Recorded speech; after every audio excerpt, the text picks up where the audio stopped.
The light from the old asylum could be seen for miles. It wasn't a searchlight, nothing so grand. It was just a single, steady bulb over a freshly painted door, but in the deep, forgotten blackness of the hills, it burned like a star. People came, not in droves, not at first. They came one by one, drawn by rumors, by whispers, by a story that couldn't possibly be true. They came to see the place that had been bought for $9 by a man his own sons had left for dead. They came to see what he and his wife had built from the rubble of their lives, and from the ruins of a place where hope had long been forgotten. What they found there was more than just a repaired building.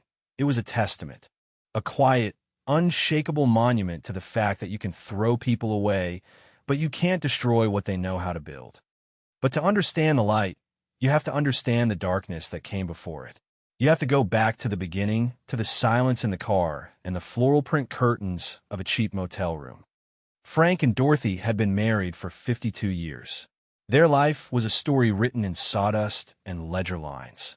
He was a carpenter, a man whose hands spoke a language of joinery and grain.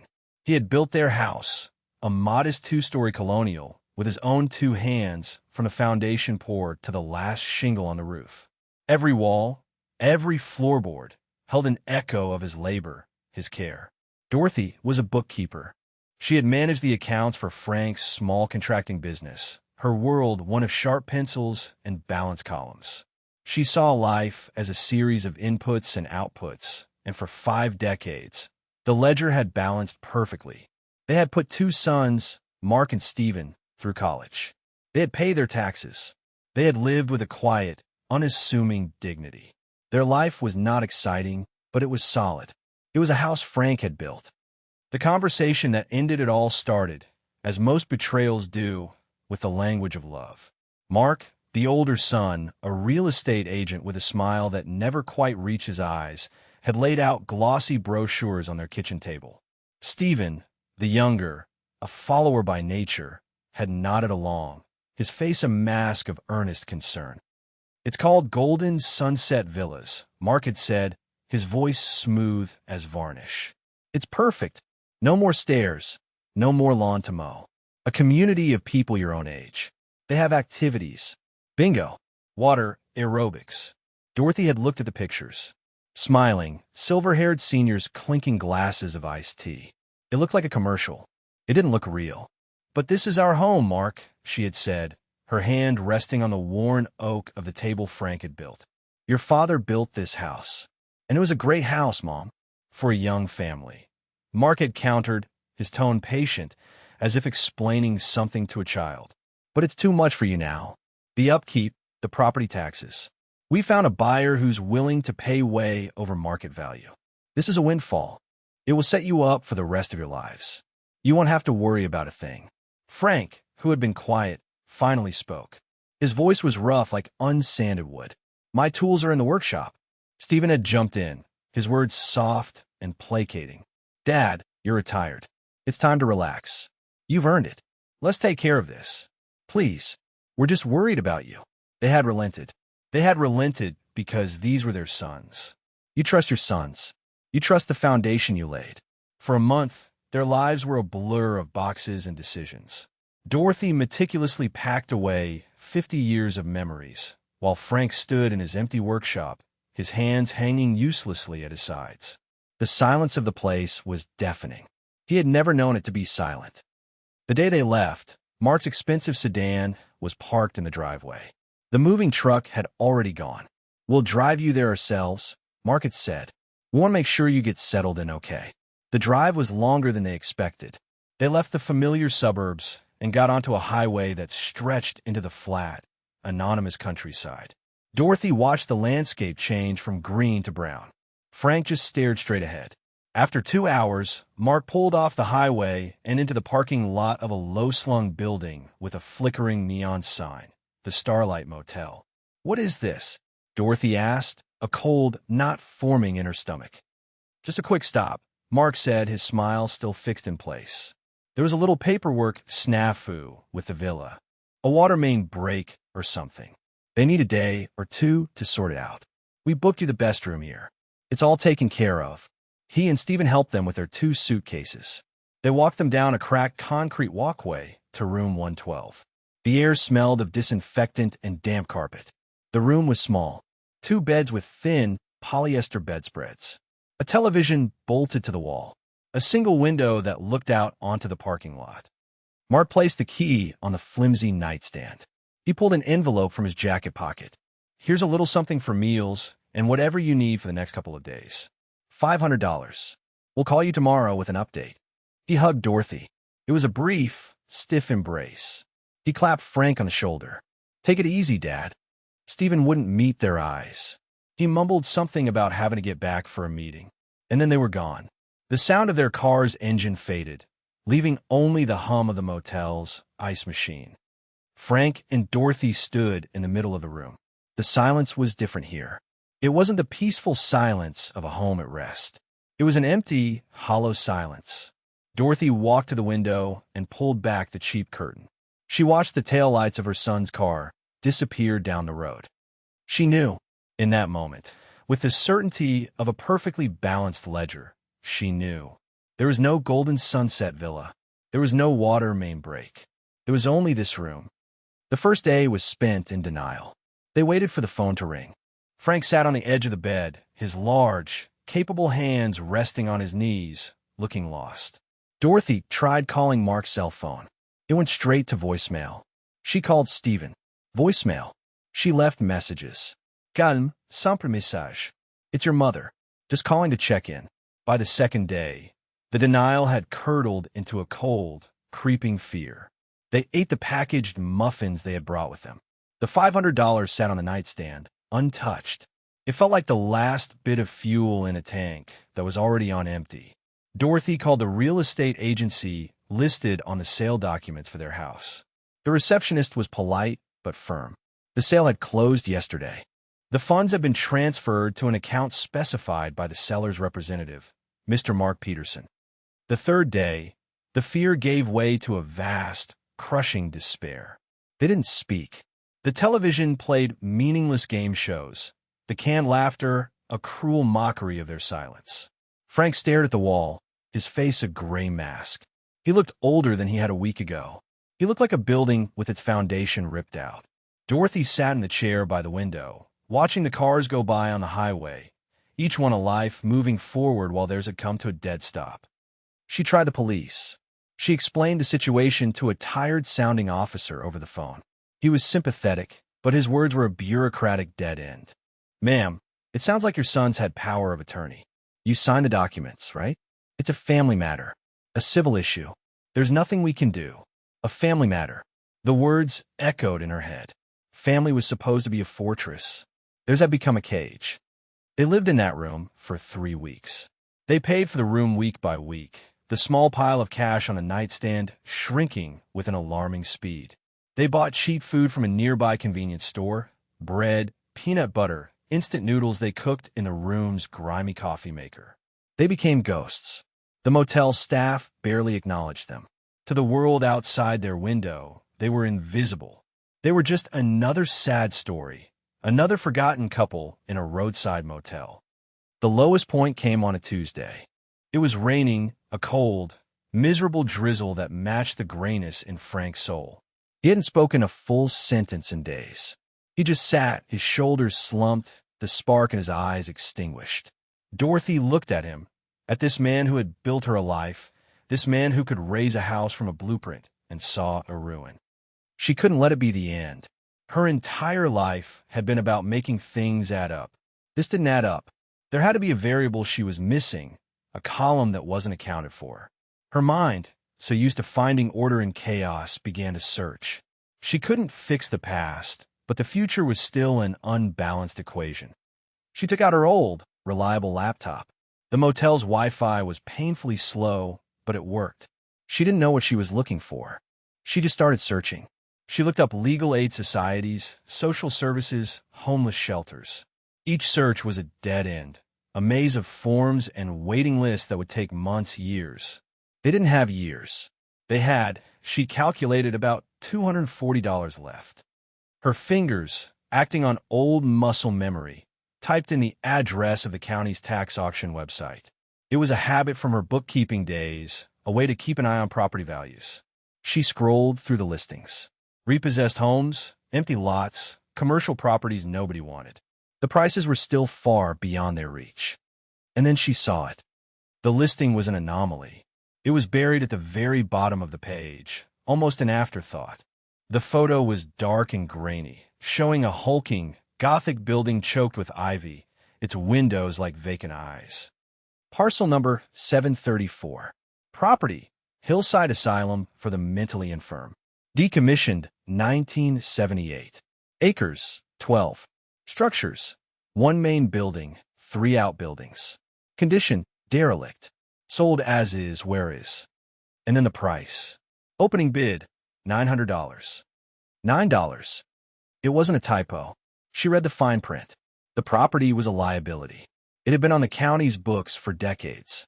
The cost of demolition was estimated in the millions. No developer would touch it.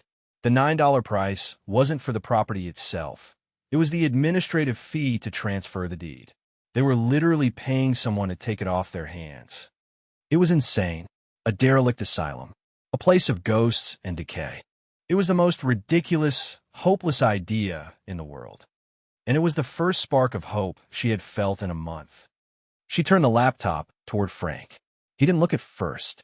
She waited. Finally, his eyes drifted to the screen. He stared at the dark, menacing photo. "What is it?" he rasped, his voice rusty from disuse. "It's land, Frank," she said, her voice quiet but firm. "It's a place." He looked at the description, his eyes scanning the words. Derelict, as is asylum, a bitter, hollow sound, something that might have been a laugh, escaped his lips. "It's a ruined, a pile of bricks. It's 12 acres, she countered. "It's a roof. It's still standing. The county doesn't want it. Nobody wants it. That's why it's $9. He looked at her then, really looked at her. He saw the fire in her eyes, the same stubborn, defiant spark he had seen 50 years ago when she had told him they could afford to build their own house if they were careful. He saw the bookkeeper who could find a way when all the numbers said there was none. "We have $240 left," he said, the words a statement of fact, a surrender. "The auction is online," she said. "The fee is $9. That leaves $231. Enough for gas and a few days' food. Enough to get there." He was silent for a long time. The only sound was the rain tapping against the window and the hum of the television. He looked at the walls of the motel room, this box that had become their world. He looked at his hands, the hands of a builder, which had done nothing for weeks but tremble. "What if it's nothing?" he asked, his voice barely a whisper. "What if we get there and it's just a pile of rubble?" Dorothy reached out and placed her hand on his. Her touch was steady, anchoring. "Then we'll have spent $9 on a nice drive," she said. "But what if it's something, Frank? What if it's a foundation?" Foundation. The word hung in the air between them. It was his word. It was his world. It was the first thing you built, the thing everything else depended on. He looked from her face to the screen, to the dark and foreboding image of the asylum. He saw the collapsed porches, the broken windows, the creeping ivy that was slowly strangling the life out of the stone. But for the first time, he also saw the lines of the building. He saw the solid stone walls. He saw the slate roof, miraculously intact in places. He saw something that was built to last. A decision formed. It wasn't a rational decision. It was an act of pure, desperate faith. It was the choice between dying slowly in a motel room or trying to build something, anything, one last time. He nodded. Just a small, almost imperceptible movement. But for Dorothy, it was everything. She turned back to the laptop. Her fingers, steady and sure, clicked the place bid button. She entered the amount, $900. She entered their information. She clicked submit. A message popped up on the screen. "Congratulations. You are the winning bidder for parcel number 734". For $9, they had just bought an asylum. The next morning, they checked out of the Starlight Motel. They used the last of their cash to buy a 20-year-old pickup truck from a used car lot on the edge of town. It was a rust bucket, the engine coughed and sputtered, but the tires were decent and it ran. Frank, a man who could diagnose an engine by its sound, knew it would get them where they needed to go. They spent their remaining money on gasoline, 2 cheap sleeping bags, a cooler with water and sandwiches, and a single, heavy-duty flashlight. The drive took them deeper into the forgotten parts of the state.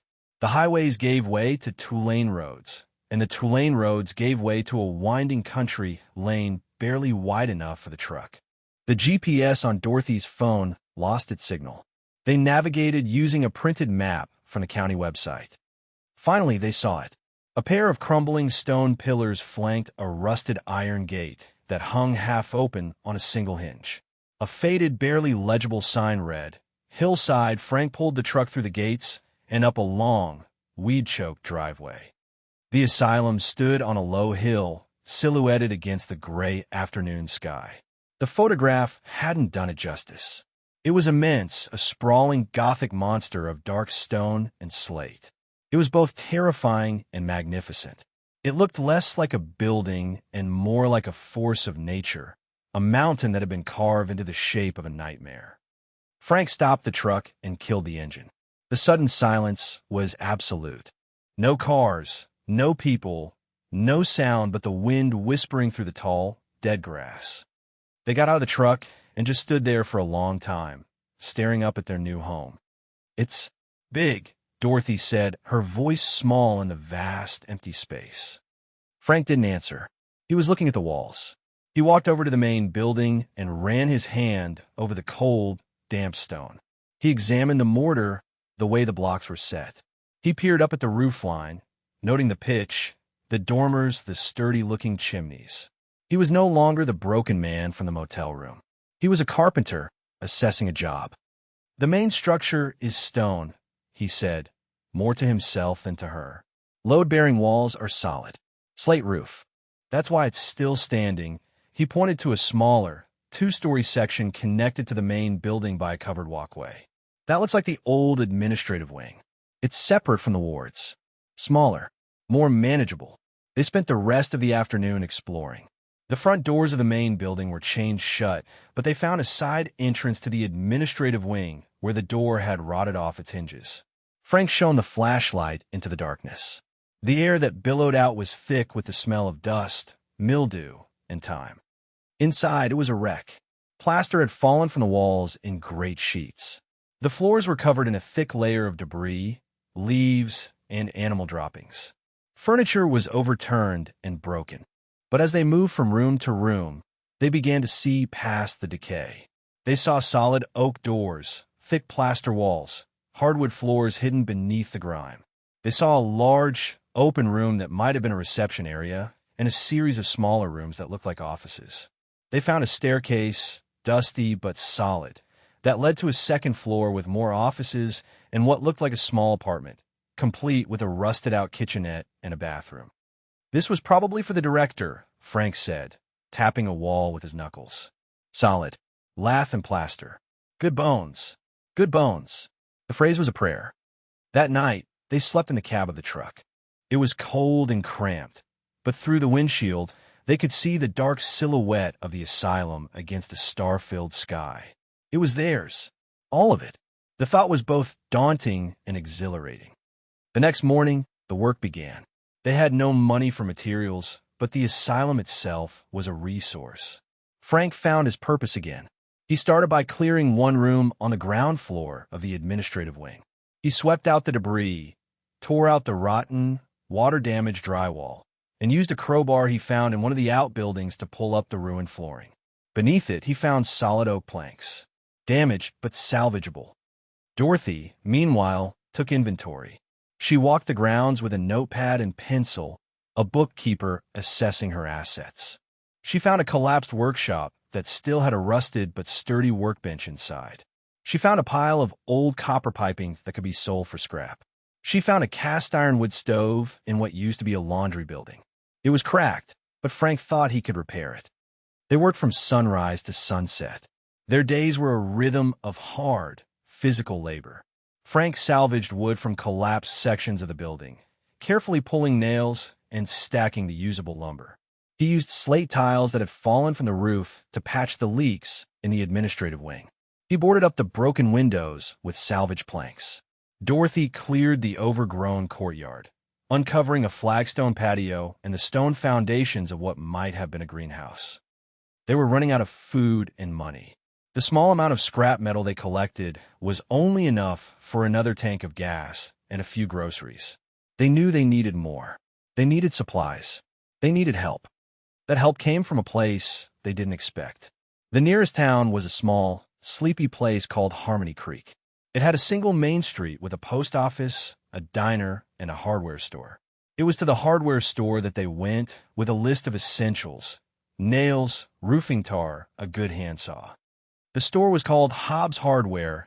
It was an old-fashioned place with wooden floors that creaked and the rich smell of oil, sawdust, and fertilizer. The man behind the counter was as old as the store itself. He had a weathered face, hands thick with calluses, and a pair of sharp, intelligent eyes that missed nothing. A name tag on his dusty vest read Earl Hobbs, Prop. Frank laid their meager list on the counter. Earl looked at the list, then at Frank and Dorothy. He saw their worn clothes, their tired faces, and the dirt under their fingernails. He saw the look in Frank's eyes, the look of a man who knew his way around a toolbox. "Working on a project?" Earl asked, his voice a low grumble. "You could say that," Frank said. "We're fixing up a place out on the old hillside road." Earl's eyebrows shot up. "The Asylum?" He let out a low whistle. "Heard someone bought that place for pocket change. Didn't figure anyone was crazy enough to actually try and live in it." "We're crazy enough," Dorothy said with a small smile. Earl studied them for a moment longer. He saw their dignity. He saw their determination. He didn't see charity cases. He saw peers. He saw people who were trying to build something. He gathered their items: a box of galvanized nails, a can of tar, a brand new saw. He rang them up on an ancient cash register. "That'll be $22.50, he said. It was half of what it should have been. Dorothy looked at him, about to protest, but Earl just shrugged. "Found that saw in the back. Old stock. Been trying to get rid of it. The rest, well, let's just call it a welcome to the neighborhood discount." It wasn't charity. It was a gesture of respect. A tradesman's nod to a fellow tradesman. Frank met his eyes and saw an understanding there. "Thank you," he said, his voice thick with an emotion he hadn't felt in a long time. "Gratitude." Earl just grunted. "You'll be back," he said. It wasn't a question. It was a statement of fact. That small act of kindness was a turning point. It was the first brick laid in a new foundation, one built not on blood, but on shared decency. They returned to the asylum with their supplies and a renewed sense of purpose. Frank used the new saw to cut and fit salvaged lumber, framing a new wall where an old one had rotted away. Dorothy used the tar to seal the last of the leaks in the roof of their small, reclaimed section. That night, for the first time, they slept inside. They laid their sleeping bags on the newly repaired floor of the room Frank had cleared. He had managed to fix the wood stove, and a small, cheerful fire crackled in the corner, pushing back the damp and the dark. It wasn't a home. Not yet. But it was a shelter. It was a beginning. As the weeks turned into a month, a small corner of the asylum began to transform. Frank had reclaimed 3 rooms on the ground floor and 2 on the second. He had installed windows scavenged from a less damaged part of the building. The rooms were Spartan, furnished with repaired chairs and tables they had found, but they were clean, dry, and secure. They had a functioning wood stove for heat and cooking, and they collected rainwater in a series of barrels for washing. It was a hard, primitive existence, but it was theirs. They were building it themselves. The solitude was broken one evening in late autumn. They were sitting by the fire when they heard a noise outside. Not the sound of an animal, but the hesitant crunch of tires on the gravel driveway. Frank grabbed the heavy flashlight, his heart pounding. They hadn't seen another soul in weeks. He opened the door to see a beat-up sedan parked near their truck. A young woman was standing by the car, bathed in the beam of his flashlight. She looked terrified. She couldn't have been more than 20. She was thin, with dark circles under her eyes, and she was visibly pregnant. "I'm sorry," she stammered, shielding her eyes from the light. "I didn't mean to bother you. I saw the light. I heard people were living here." Dorothy came to stand beside Frank. She saw the fear in the girl's eyes and the faint bruise on her cheek. She saw a story she didn't need to hear to understand. "My name is Sarah. The girl said, her voice trembling. I had to leave my boyfriend. I don't have anywhere to go. I can work. I can clean. I can cook. I just need a safe place.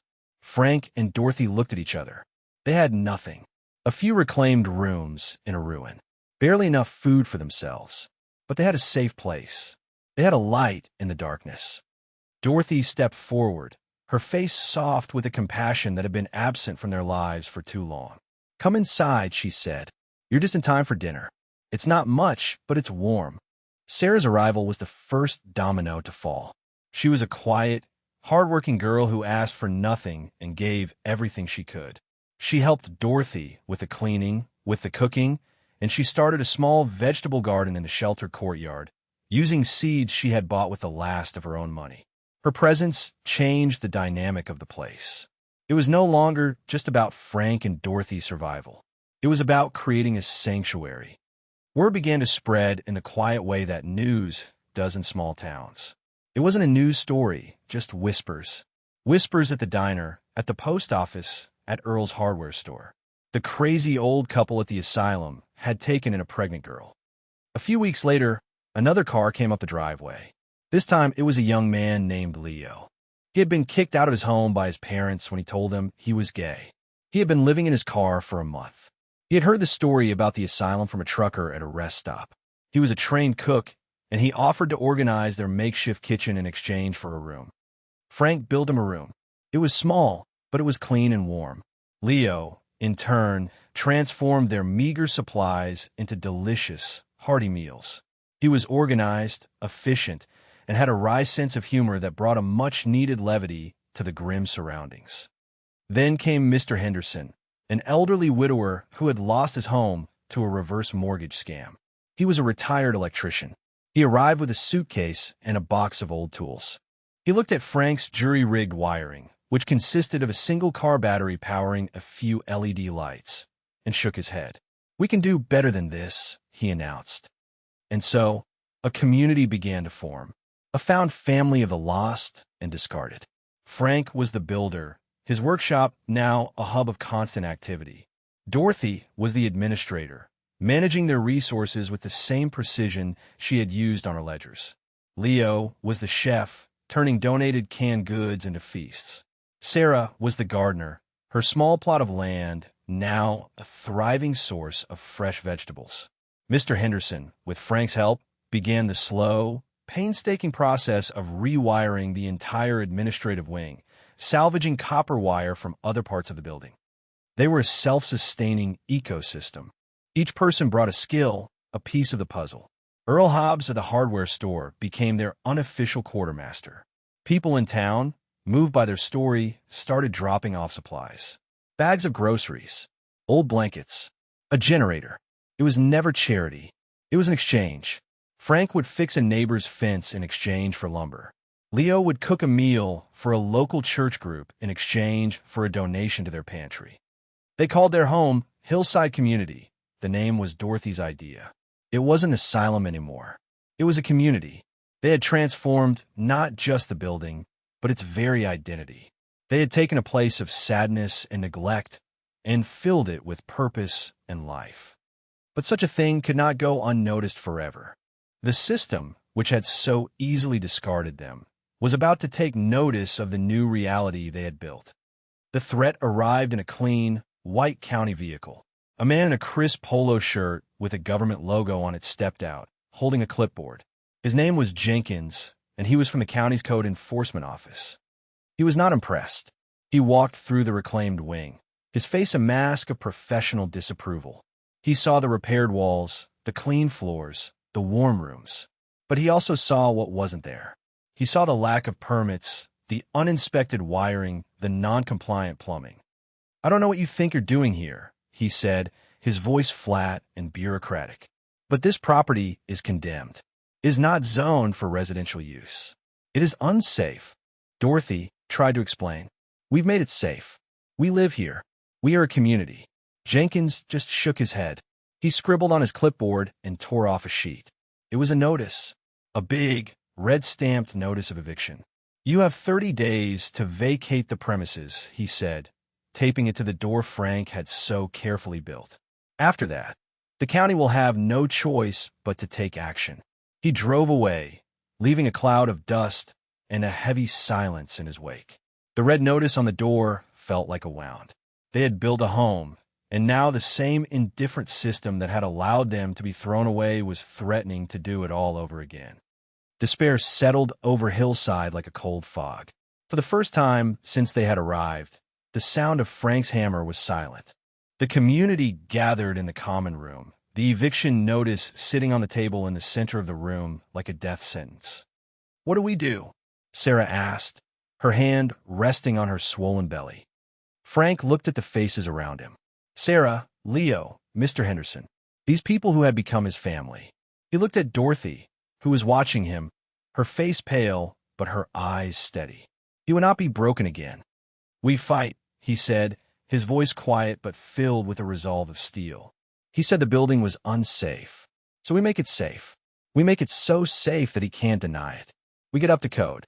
Mr. Henderson let out a dry chuckle. "Frank, getting this place up to code in 30 days is impossible. We need licensed plumbers, certified electricians, architectural plans. We need a miracle. Then we'll find one," Dorothy said, her voice cutting through the gloom. "We have 30 days. We will make a plan. We will make a list. We will do the work." Her words, her unshakable belief, ignited a spark. The despair began to recede, replaced by a frantic, determined energy. Dorothy, the bookkeeper, created the ultimate ledger.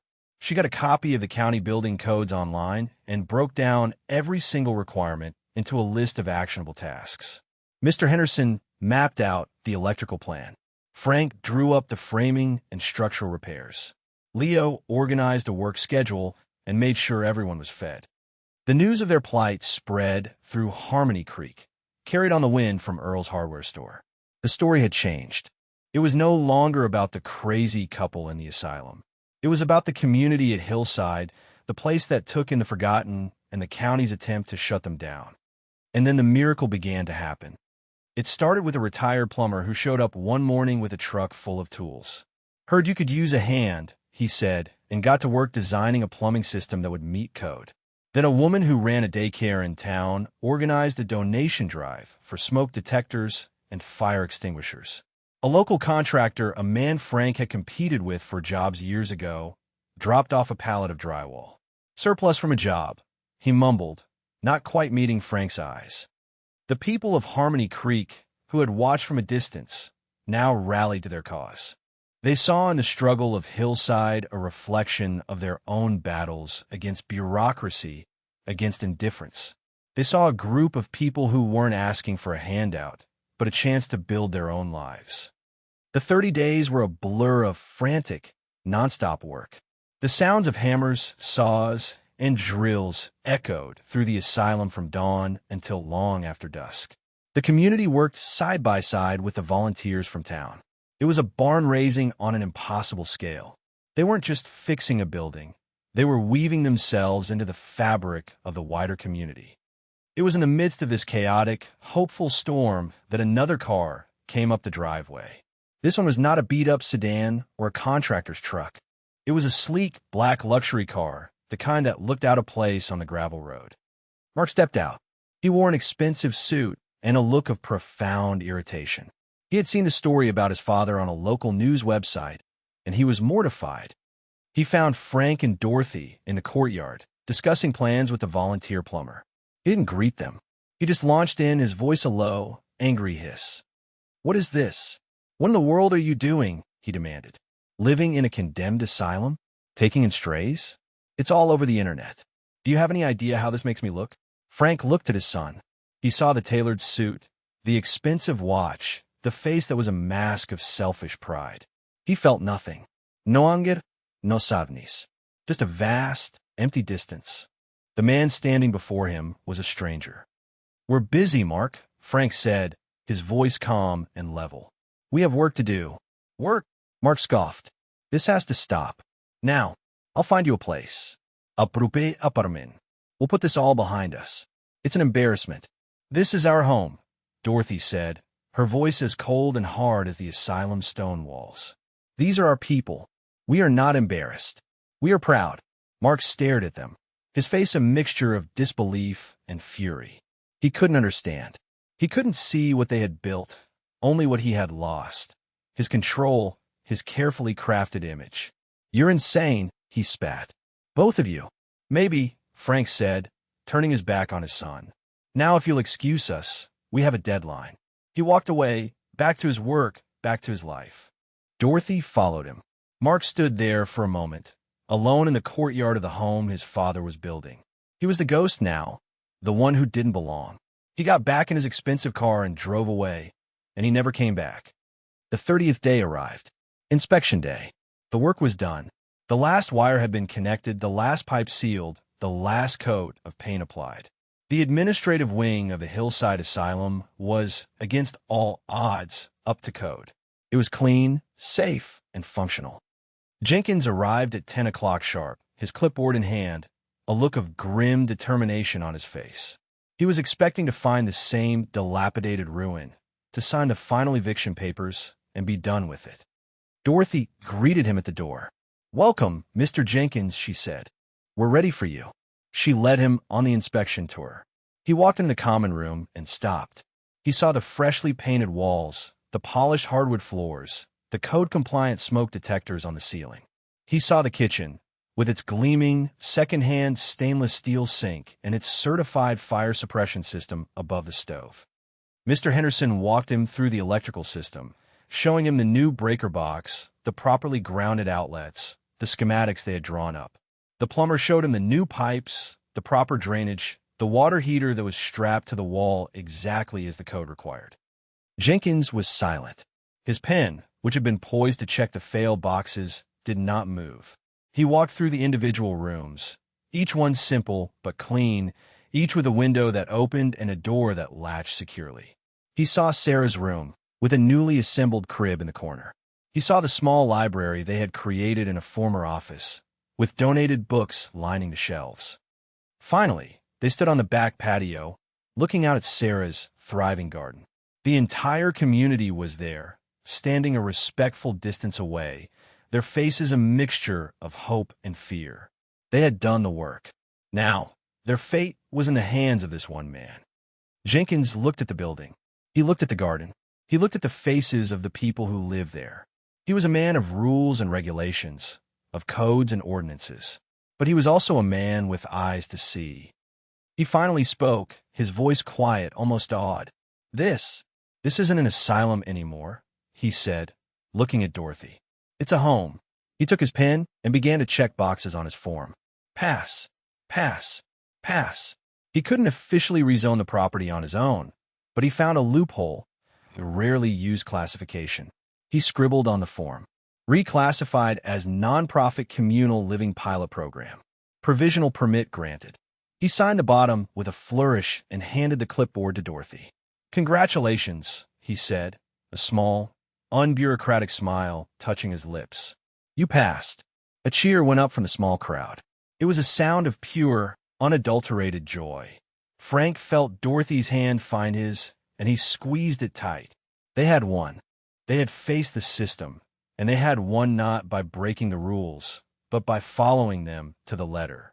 They had built something so solid, so right, that even the system had to acknowledge it. The story didn't end there. A reporter from the local paper, who had been following the 30-day struggle, wrote a feature article about Hillside Community. She called it the Asylum of Hope. The story was picked up by a state wire service. Then it went viral. Donations began to pour in, not just a few bags of groceries, but checks from people all over the country who had been moved by their story. A construction company offered to renovate one of the outbuildings into a proper workshop for Frank, free of charge. An agricultural co-op donated enough supplies to build a large greenhouse. The article found its way to a woman in the state capitol, an assistant district attorney. She recognized the names. Frank and Dorothy Peterson were her aunt and uncle. She hadn't seen them in years, but she remembered them, remembered the house her uncle had built.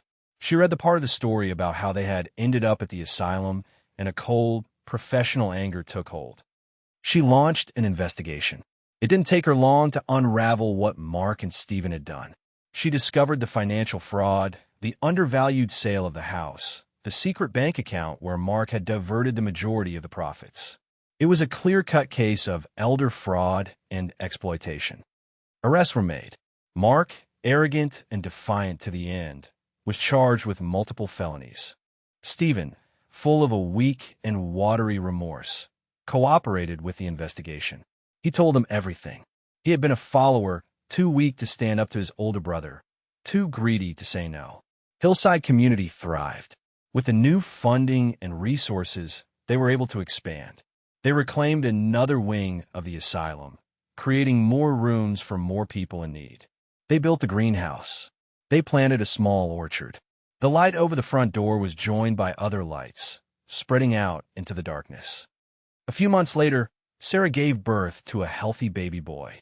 He was the first child born at Hillside, a symbol of the new life that had taken root in the old, forgotten place. One evening, as the sun was setting, another car came up the driveway. This one was old and battered, even more so than their own truck. A man got out. It was Stephen.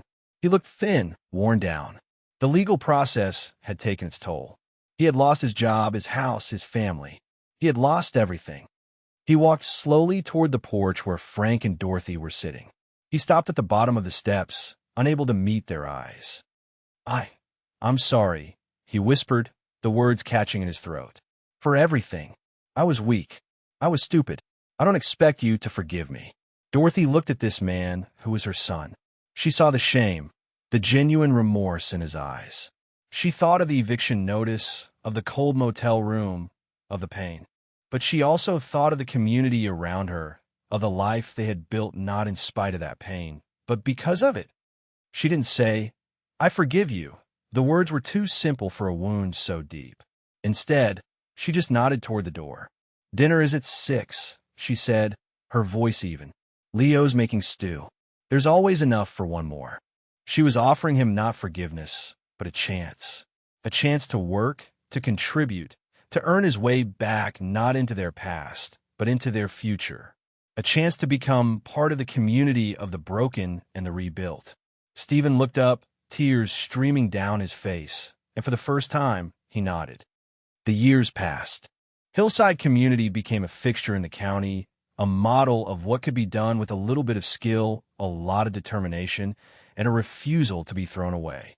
It was a bustling, thriving place, full of life and laughter and the sound of hammers. Frank and Dorothy were old now, truly old. Frank spent most of his days in his workshop, teaching the younger residents the skills of his trade. Dorothy kept the books, her ledgers now filled with the accounts of a successful nonprofit, but her methods were still the same. Sharp pencil, balanced columns. One cool autumn evening, they sat together on the porch Frank had built, the same one where they had confronted Mark. They looked out over their world. They saw the lights on in the different wings of the building. They saw people gathering in the common room for dinner. They heard the sound of children playing in the courtyard. In the distance, the garden and the orchard were quiet, resting for the winter, their bounty already harvested and stored. The single light bulb over the main door, the very first one Mr. Henderson had helped Frank to wire, still glowed. It was their beacon, their first star in a long night. On the small table between their chairs sat a small, silver-framed photograph. It was a picture of them from 52 years ago, young and smiling, standing proudly in front of the first house Frank had built. For a long time, Dorothy couldn't look at that photo. It was a reminder of everything they had lost. But now, she saw it differently. It wasn't the end of their story. It was the first chapter. Frank reached over and took her hand. His was gnarled with arthritis now, but his grip was still strong. She looked at his face, lined with the maps of a long and difficult journey, and saw the same man she had married, the builder. They hadn't gotten the retirement they were promised in a glossy brochure. They had gotten something else instead. Something real. Something they had built, not just with their hands, but with the ruins of their hearts. The light over the door hummed softly, a steady, unwavering presence against the encroaching night. It was a simple thing, a bulb in a socket, but it was enough. It was a promise that even in the darkest of places, a home could be made. A light could be kindled. A foundation could be laid again. And it would hold.